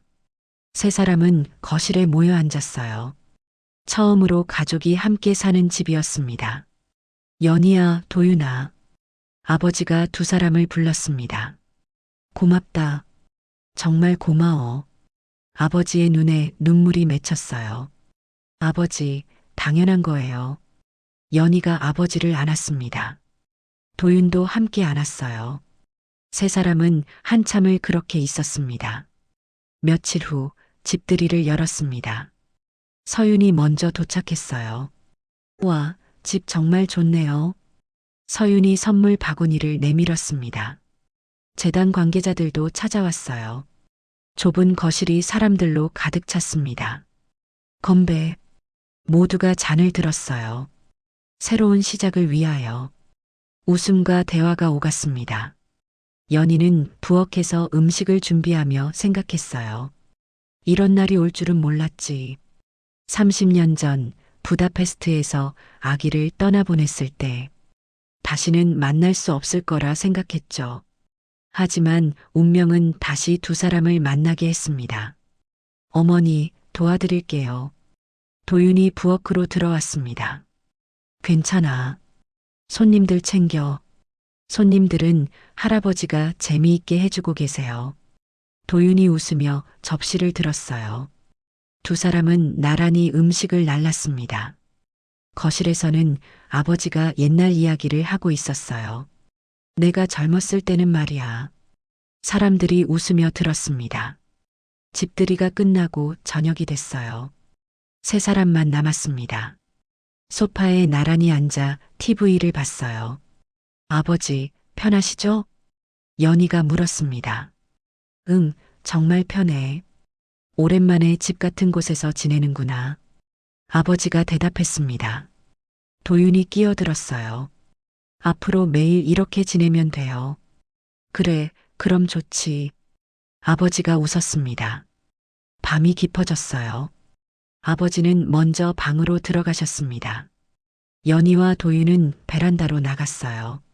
서울의 야경이 펼쳐져 있었습니다. 어머니, 도윤이 조용히 불렀습니다. 응? 행복하세요? 도윤의 질문에 연희가 고개를 끄덕였어요. 응, 정말 행복해. 30년 만에 느끼는 행복이야. 연희의 목소리가 떨렸습니다. 저도요. 어머니를 만나서, 할아버지도 만나서. 도윤이 연희의 어깨에 머리를 기댔습니다. 이제 우리 가족이에요. 연희가 도윤의 머리를 쓰다듬었어요. 그래, 이제 가족이야. 두 사람은 한참을 그렇게 서 있었습니다. 차가운 밤 공기가 뺨을 스쳤지만 마음은 따뜻했어요. 며칠 후 연희는 출근길에 옛날 자취방을 지나갔습니다. 좁고 낡았던 그곳, 4년 동안 살았던 공간이었죠. 이제는 다른 사람이 살고 있을 거예요. 연희는 잠시 멈춰서서 그곳을 바라봤습니다. 참 많은 일이 있었지. 눈물도 많이 흘렸고 힘든 날도 많았어요. 하지만 포기하지 않았습니다. 그 결과 지금의 행복이 왔죠. 연희는 미소를 지으며 발걸음을 옮겼습니다. 병원에 도착하니 서윤이 기다리고 있었어요. 연희 씨, 오늘 회의 준비됐어요? 응, 다 준비했어. 두 사람은 회의실로 향했습니다. 오늘은 환자 복지 개선 회의였어요. 연희가 발표를 맡았습니다. 환자들의 의견을 반영해 3가지를 제안합니다. 연희가 자료를 펼쳤어요. 첫째, 재활 프로그램 확대. 둘째, 문화활동 지원. 셋째, 가족 상담 서비스요. 참석자들이 고개를 끄덕였습니다. 좋은 제안입니다. 예산을 확보해 진행하겠습니다. 관리팀장이 승인했어요. 회의가 끝나고 연희는 복도를 걸었습니다. 예전에 청소하던 그 복도였어요. 지금은 환자들을 돕는 사람으로 걷고 있었죠. 점심시간 도윤과 함께 식당에서 밥을 먹었습니다. 어머니, 다음 주에 헝가리 재단 이사님들이 오세요. 그래, 많이 오시나? 세 분이요. 어머니가 통역 좀 부탁드려요. 도윤의 부탁에 연희가 웃었어요. 당연하지. 내가 해야지. 감사해요, 어머니. 두 사람은 웃으며 식사를 이어갔습니다. 퇴근 후 연희는 마트에 들렀어요. 저녁장을 보러요. 카트를 밀며 식재료를 골랐습니다. 아버지가 좋아하시는 된장찌개 재료, 도윤이 좋아하는 불고기 재료. 예전에는 혼자 끼니를 때우기 바빴는데 이제는 가족을 위해 장을 봤어요. 집에 도착하니 도윤이 먼저 와 있었습니다. 어머니, 제가 도와드릴게요. 그래, 고마워. 두 사람은 부엌에서 함께 요리했어요. 연희가 재료를 썰고 도윤이 불을 조절했죠. 도윤아, 헝가리에서는 뭘 자주 먹었어? 연희가 물었습니다. 굴라시요. 소고기 스튜예요. 어머니도 아시죠? 그럼 내가 부다페스트에서 먹어봤지. 연희가 웃었습니다. 언젠가 같이 헝가리 가요. 제 양부모님 묘도 뵙고. 도윤의 제안에 연희가 고개를 끄덕였어요. 그래, 꼭 가자. 인사드려야지. 저녁 식사 시간. 세 사람이 식탁에 둘러앉았습니다. 오늘 뭐가 이렇게 많아? 아버지가 놀라며 물었습니다. 그냥 만들고 싶어서요. 연희가 웃으며 대답했습니다. 밥을 먹으며 하루 이야기를 나눴어요. 아버지의 재활운동 이야기, 연희의 회의 이야기, 도윤의 환자 진료 이야기. 평범하지만 소중한 시간이었습니다. 식사를 마치고 설거지를 하는데 아버지가 거실에서 부르셨어요. 연희야, 도윤아, 이리 와봐. 두 사람이 거실로 갔어요. 아버지가 오래된 상자를 꺼내셨습니다. 이게 뭔데요? 도윤이 물었습니다. 연희 엄마 물건이야. 아버지가 상자를 열었어요. 안에는 오래된 사진들이 있었습니다. 이게 연희 엄마야. 연희가 어렸을 때 돌아가셨지. 아버지가 사진 한 장을 꺼내셨어요. 연희는 오랜만에 보는 어머니 사진이었습니다. 도윤아, 내 할머니시다. 아버지가 도윤에게 사진을 건넸어요. 도윤은 사진을 조심스럽게 받았습니다. 닮으셨네요. 어머니랑. 도윤의 말에 연희가 웃었어요. 그래, 엄마 닮았다는 소리 자주 들었어. 세 사람은 오래된 사진들을 함께 봤습니다. 연희의 어린 시절, 가족여행 사진들. 과거와 현재가 이어지는 순간이었어요. 엄마도 이 순간을 봤으면 좋았을 텐데. 아버지가 중얼거렸습니다. 할머니도 기뻐하실 거예요. 우리가 함께 있는 거요. 도윤이 말했습니다. 아버지가 고개를 끄덕였어요. 밤이 깊어 모두 잠자리에 들었습니다. 연희는 침대에 누워 천장을 바라봤어요. 30년의 시간이 주마등처럼 지나갔습니다. 부다페스트의 추운 겨울, 갓 태어난 아기를 안았던 순간, 입양기관에 아기를 넘기던 그날, 한국으로 돌아와 홀로 버텼던 세월, 아버지 병원비 걱정에 잠 못 이루던 밤들, 그리고 도윤과의 재회, 모든 것이 꿈만 같았어요.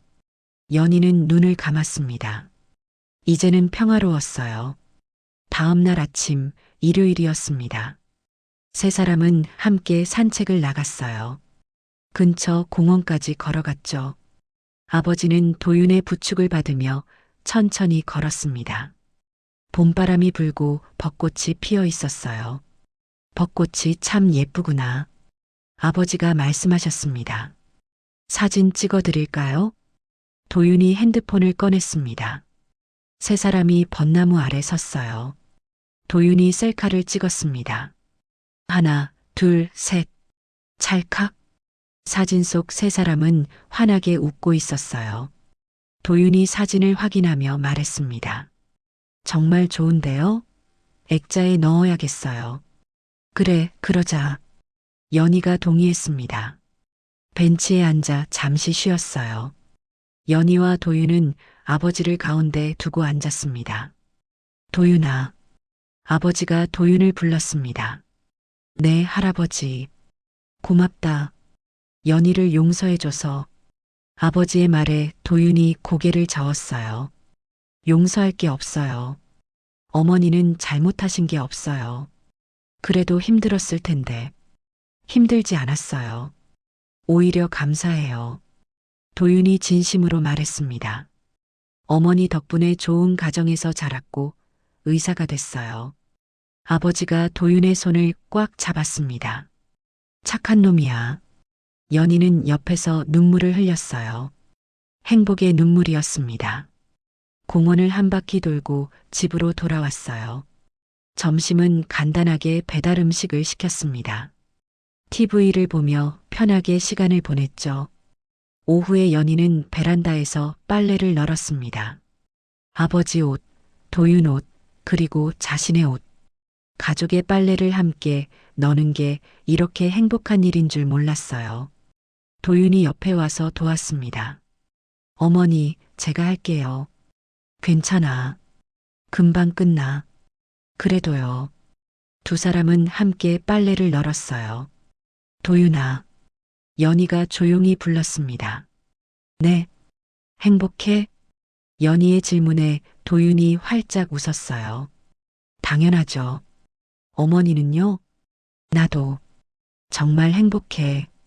두 사람은 서로를 바라보며 미소를 지었습니다. 저녁이 되어 세 사람은 다시 식탁에 모였어요. 연희가 만든 김치찌개와 밥. 맛있다. 역시 우리 딸 손맛이야. 아버지가 칭찬하셨습니다. 도윤이도 맛있게 먹어. 네, 정말 맛있어요.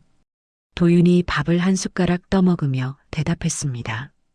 밥을 먹다 연희가 말했어요. 다음 주부터 바빠질 것 같아. 재단 감사도 있고. 저도요. 환자가 많이 늘었어요. 도윤도 말했습니다. 그럼 주말에는 꼭 함께 시간 보내자. 아버지가 제안하셨습니다. 좋아요, 할아버지.